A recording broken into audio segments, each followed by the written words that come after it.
आपस में, तो फिर क्या होता है, धरती फटता है, धरती फटता है।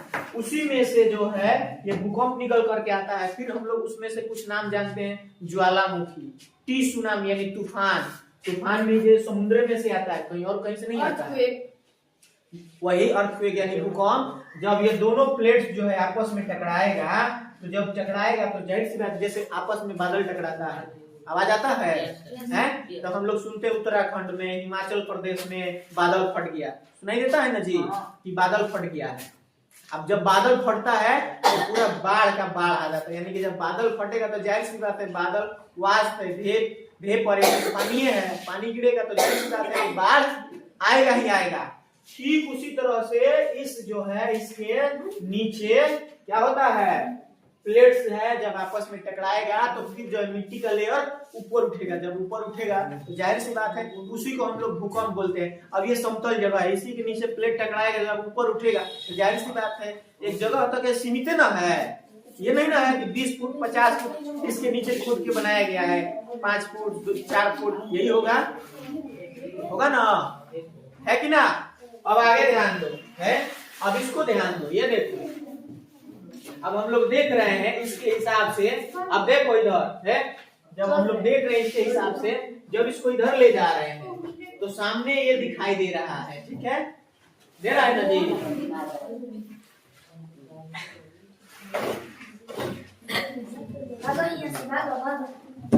दिख रहा है, चल गया। अगर हम लोग इसको इधर लाते हैं, इसका फोकस इधर पड़ रहा है, तो इसका फोकस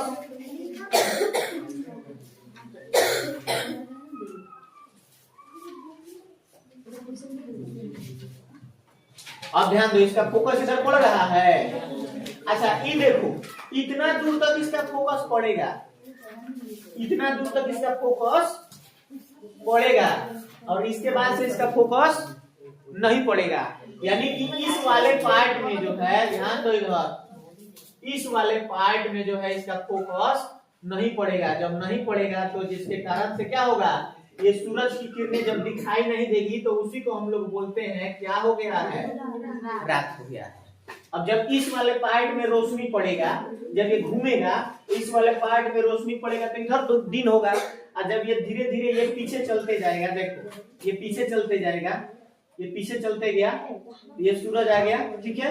अब देखो ये सूरज पीछे आ गया, यानी कि वो पीछे चल गया। जब पीछे चल गया तो क्या इसमें सूरज दिखाई दे रहा है, बोलो तो, दे रहा है। अब सोचो, ध्यान दो, सूरज ढक गया ना, यानी कि ये वाला पार्ट जो है ये पूरा क्या हो गया, रात हो गया। अब ये सूरज फिर इधर से निकल करके आएगा, देखो कैसे निकल करके आएगा, देखो ये इधर जा रहा है, निकल रहा है ना, तो हम लोगों के भी इधर ये आएगा, ठीक है। अब ये इधर गया, अब फिर ये इधर से चक्कर काटते हुए फिर इधर आएगा ना। तो जब 24 घंटा यानी कि मतलब 24 घंटा का घूर्णन गति होता है, दिन और रात मिला करके 24 घंटा, तो जब ये फिर जाएगा तो फिर ये इधर गया, जा रहा है, फिर आएगा, फिर इसको इधर लाएंगे, फिर इधर आ रहा है ना जी। यानी कि जब ये इधर आ रहा है तो पीछे वाले पार्ट में दिखाई दे रहा है, इस वाले पार्ट में कुछ दिखाई दे रहा है, इस वाले पार्ट में मानकर चलो यहाँ तक दिखाई दे रहा है, बाकी इधर का दिखाई देगा नहीं देगा, तो इधर क्या होगा, रात होगा। जैसे ही इसको हम लोग फिर घुमाना शुरू करेंगे, तो क्या होगा, बोलो तो,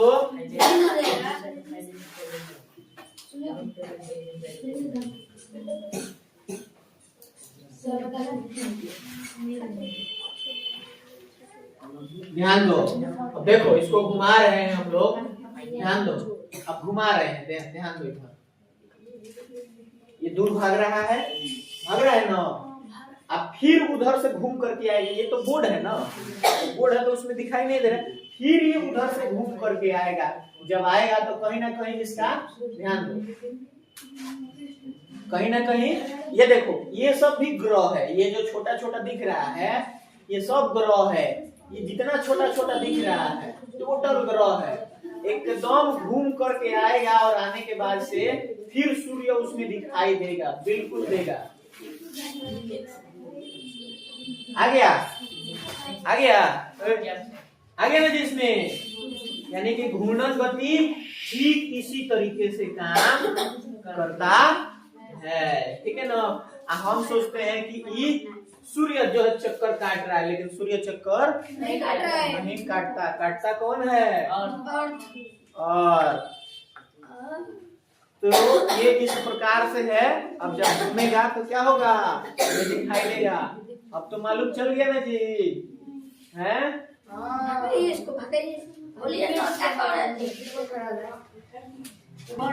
वेनस का मतलब क्या होता है बताओ तो? क्या होता है